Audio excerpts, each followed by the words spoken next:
Hola, ¿qué tal? Muy buenas noches tengan todos ustedes. Nuevamente estamos aquí en nuestra segunda sesión para compartir este estudio que estamos llevando a cabo. Bueno, pues el tema que hoy vamos a compartir es el amor, la gracia y la misericordia de Dios. Es el tema de esta sesión.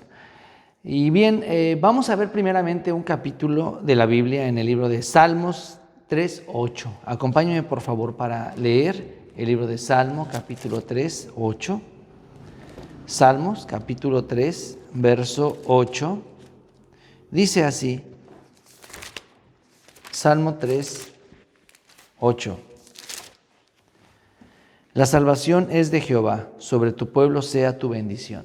Y también acompáñame para ver el libro de Jonás, capítulo 2, verso 9. El libro de Jonás, capítulo 2, verso 9. Igualmente, en el libro de Jonás 2, 9, dice así. Mas yo con voz de alabanza te ofreceré sacrificios, pagaré lo que prometí. La salvación es de Jehová. Bien, como en estos versos que acabo de leer, así como en otros más, que pues por falta de tiempo no podré pues hoy leer, ¿verdad? Nos menciona que la salvación es de Jehová. Y esto es algo muy significativo, porque quiere decir que ese plan de Dios no se originó en nosotros, ni mucho menos es algo que nosotros le pidiéramos a Dios, sino que la acción redentora, la acción salvadora fue obra de Dios y también fue un auténtico plan de Dios. Completamente en el corazón de Dios se originó este deseo de salvar al hombre. Y una cosa que nosotros debemos saber, ¿qué es lo que motiva? ¿Qué es lo que motivó a Dios para dar la salvación al hombre? Indudablemente, el elemento básico, el elemento principal que motiva a Dios para dar esta gran bendición al ser humano es su amor. Y no es que estemos hablando como una característica de Dios, como por ejemplo el decir Dios es amoroso, Dios es amor, Dios nos da y nos regala y nos brinda amor. No es precisamente hablar de eso, sino en este término podemos más bien afirmar y decir, la naturaleza de Dios es el amor mismo. No es un carácter o una práctica de Dios, sino que más bien su esencia, ¿verdad? Lo que constituye a Dios básicamente es el amor. Y por un lado, el amor de Dios es lo que nos sustenta. O sea, es el sustento que mueve a darnos la salvación. Y por otro lado, el hombre únicamente se limitó a pecar. Únicamente en el hombre encontramos solamente maldades o malas obras, debilidades, faltas, tropiezos, fracasos. Cuando estas ambas cosas se juntan, por un lado, el amor de Dios, por otro lado, la debilidad del hombre, esto produce como resultado el santo evangelio, la salvación perfecta. Y Dios manifiesta su amor, pero debe tener esta condición, la falta del ser humano. Así que cuando estos dos elementos se han conjugado, encontramos esta obra maravillosa que ha llegado hasta nosotros. Esta gracia que el Señor nos brindó, la redención eterna, la salvación. Entonces, vamos a ver también aquí tres cosas que son parte de esta naturaleza de Dios. Primeramente, Dios es amor. También Dios ama al hombre y también la expresión del amor de Dios consistió en la obra de Cristo Jesús para morir por nosotros los pecadores. Así que esas tres cosas son parte de ese componente que constituye el amor de Dios.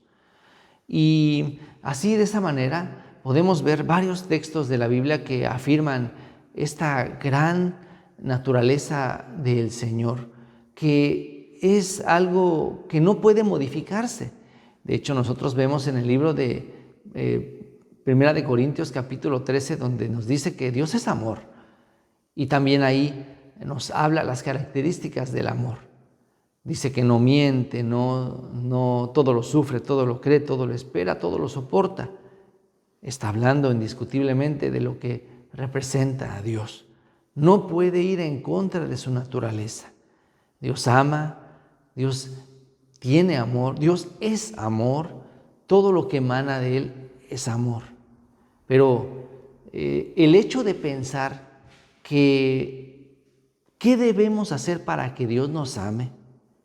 O sea, es algo totalmente que no tiene sentido si es que podemos comprender lo que representa a Dios y lo que es su naturaleza.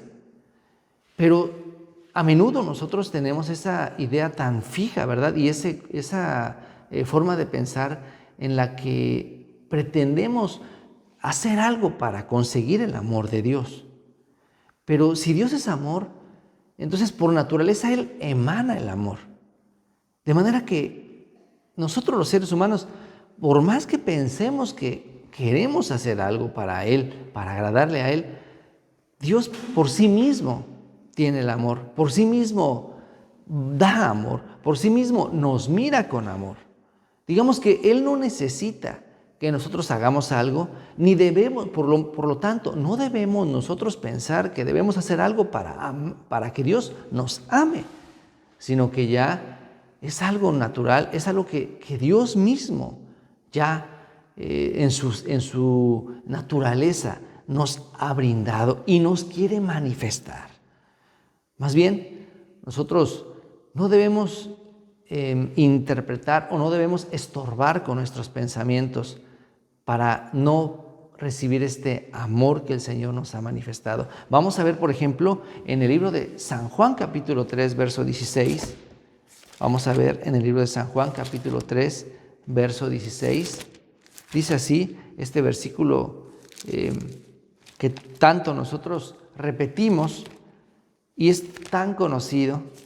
Este pasaje dice así: porque de tal manera amó Dios al mundo, que ha dado a su Hijo unigénito, para que todo aquel que en Él cree no se pierda, mas tenga vida eterna. Y este amor del Señor, este sentir esa naturaleza propia de Dios, no simplemente se quedó en puras palabras. No simplemente se limitó a decir te amo, sino que este amor de Dios que ha declarado para con la humanidad pecaminosa, la humanidad que no tiene ninguna condición, se reflejó y se hizo palpable a través de la obra de Cristo Jesús. Y bueno, también vamos a ver en Primera de Juan capítulo 4, verso 16. Vamos a ver, por favor, Primera de Juan capítulo 4, verso 16, dice así.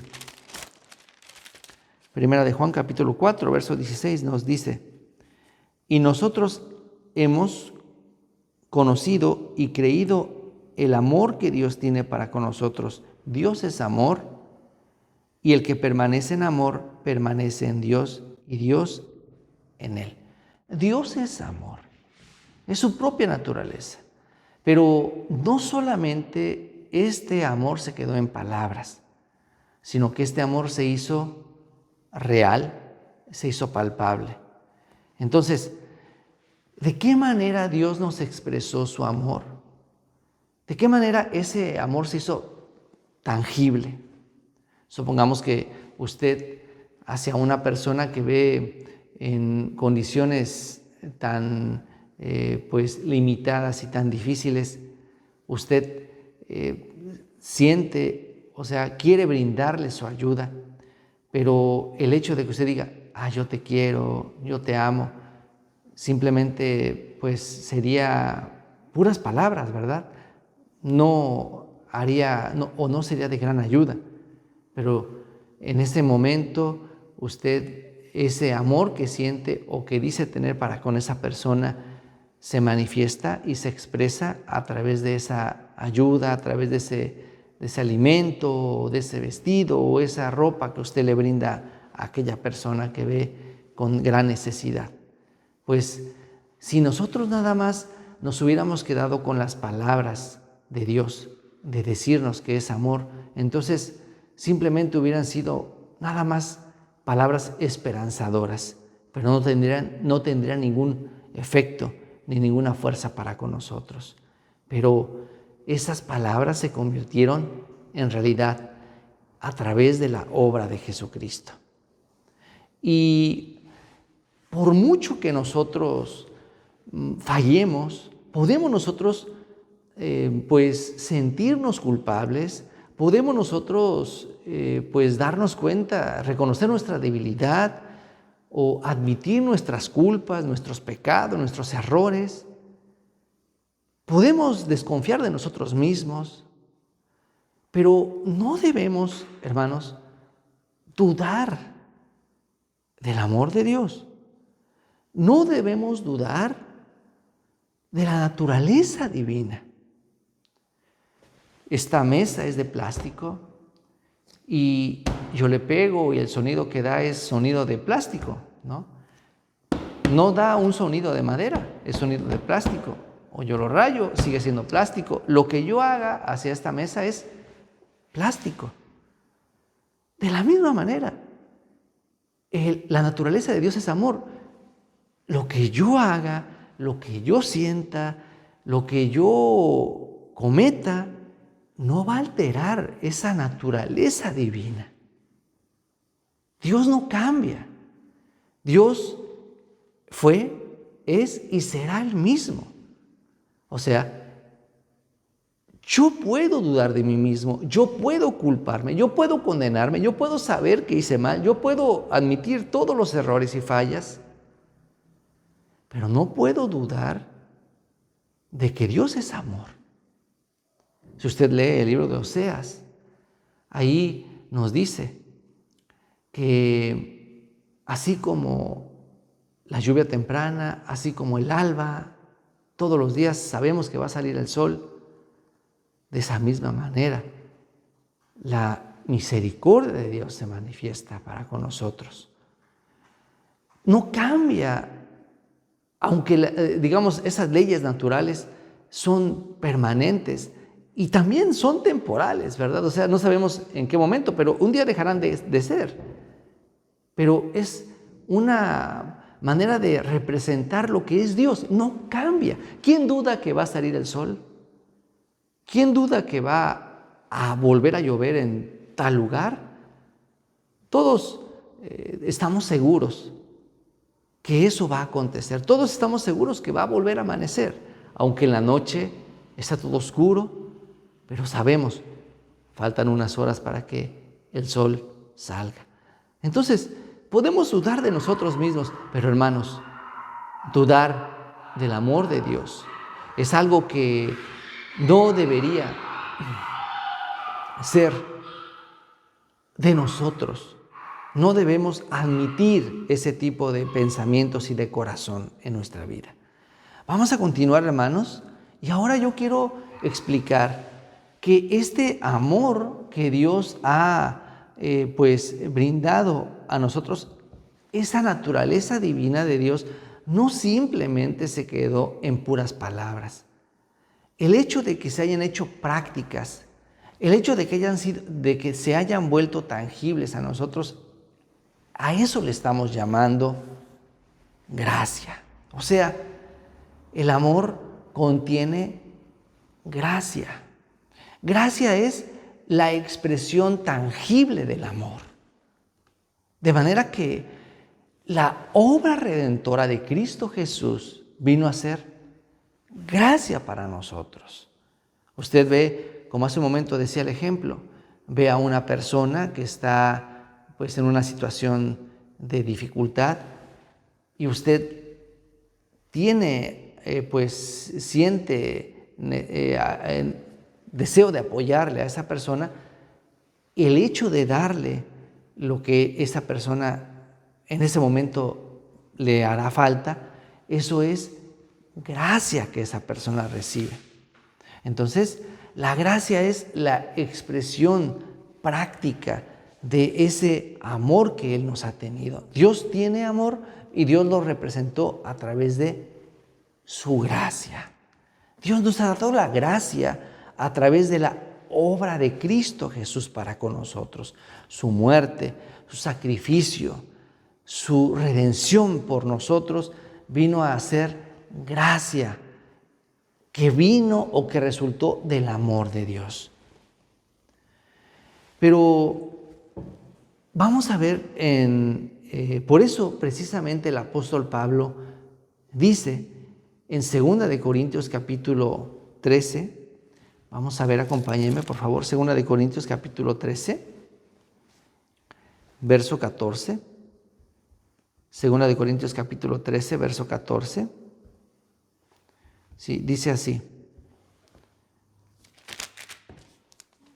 la gracia del Señor Jesucristo, el amor de Dios y la comunión del Espíritu Santo sean con todos vosotros. Amén.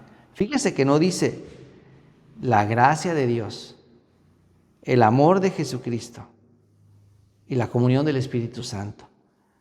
Nosotros hemos entendido mucho tiempo, yo también mucho tiempo, así pensé, que Dios es un Dios iracundo, es un Dios que nos ve con ojos de ira, pero Cristo vino a ser ese Redentor amoroso que nos perdonó, que nos vino a interceder y apaciguó la ira de ese Dios airado. ¿Quién no llegó a pensar de esa manera? ¿O quién no ha escuchado en algún momento que ese es el escenario espiritual divino? Estamos muy equivocados. No, al contrario, hermanos. Dios es amor. No cambia. Nada va a alterar esa naturaleza divina. Ese amor se tradujo en gracia. Por eso dice aquí bien exacto, ¿verdad? La gracia del Señor Jesucristo. Veamos, por favor, en el libro de San Juan 1:17. Vamos a ver, hermanos. San Juan 1:17 dice así. Vamos a ir un poquito más rápido. San Juan 1:17 dice: pues la ley por medio de Moisés fue dada, pero la gracia y la verdad vinieron por medio de Jesucristo. La gracia se manifestó a través de Cristo. La obra de Cristo vino a resultar del amor de Dios. ¿Ok? Entonces, la gracia es el resultado del amor de Dios. Y esa gracia corrió a cargo de Cristo Jesús en la cruz. Y el amor de Dios también contiene otro elemento más, hermanos, que es la misericordia. Misericordia se refiere al aspecto presente de nosotros. La misericordia está concedida a aquel que en este momento no tiene ninguna condición, no tiene absolutamente nada para presentarse ante el Señor. Digamos que entonces la gracia es algo que vendrá a futuro, mientras que la misericordia es algo que nosotros, por nuestra condición patética, por nuestra condición deplorable, necesitamos. Y a Dios también lo que le movió para poder trabajar en nosotros fue la misericordia. Entonces, Estas dos cosas, la misericordia y la gracia, provienen del amor de Dios. Si nosotros solamente tuviéramos la misericordia de Dios, únicamente esperanza tendríamos. Pero hemos obtenido a través de la misericordia de Dios también la gracia de Dios. Veamos un ejemplo. En el libro de Marcos, capítulo 10, verso 46, nos habla acerca de Bartimeo el ciego, un hombre que se encontraba en una condición totalmente lejos de recibir la gracia de Dios. Absolutamente ninguna condición tuvo, pero él gritaba: Jesús, Hijo de David, ten misericordia. Y el Señor se acerca a él. ¿Qué quieres que yo te haga? Hermanos, cuando nosotros vemos nuestra condición, nos damos cuenta de que somos los dignos de misericordia. Vamos a ver un pasaje, por favor. Acompáñame para ver en el libro de Romanos capítulo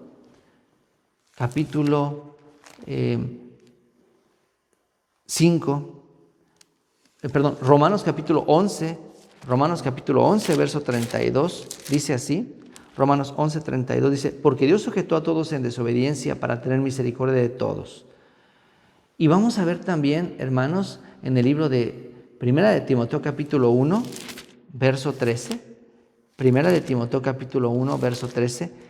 Por falta de tiempo no vamos a poder ver todo. Primera de Timoteo 1, 13 dice: habiendo yo sido antes blasfemo, perseguidor e injuriador, fui recibido a misericordia, porque lo hice por ignorancia en incredulidad. Entonces, hermanos, Dios tuvo misericordia por ver que nosotros no tuvimos ninguna condición. Entonces, misericordia se refiere a la condición presente, porque fuimos pecadores, por eso Dios tuvo misericordia. No pudimos hacer nada, por eso Dios tuvo misericordia. Y se manifestó en gracia. Un pasaje más vamos a ver, por favor, en el libro de Judas, verso 21. El libro de Judas, verso 21, dice así. Dice: conservaos en el amor de Dios, esperando la misericordia de nuestro Señor Jesucristo para vida eterna. Hermanos, precisamente mientras estamos esperando al Señor, nosotros no decimos: Señor, dame gracia. Más bien decimos: dame misericordia. ¿Por qué? Porque nosotros estamos en este mundo, estamos sujetos a este mundo, estamos también atacados por la potestad de las tinieblas, estamos sometidos a este mundo, por lo cual nosotros, mientras esperamos la llegada del Señor, buscamos la misericordia. Así que, hermanos, la misericordia y la gracia provienen del amor del Señor, y esto nos ha concedido la salvación. Agradecemos a Dios por esto.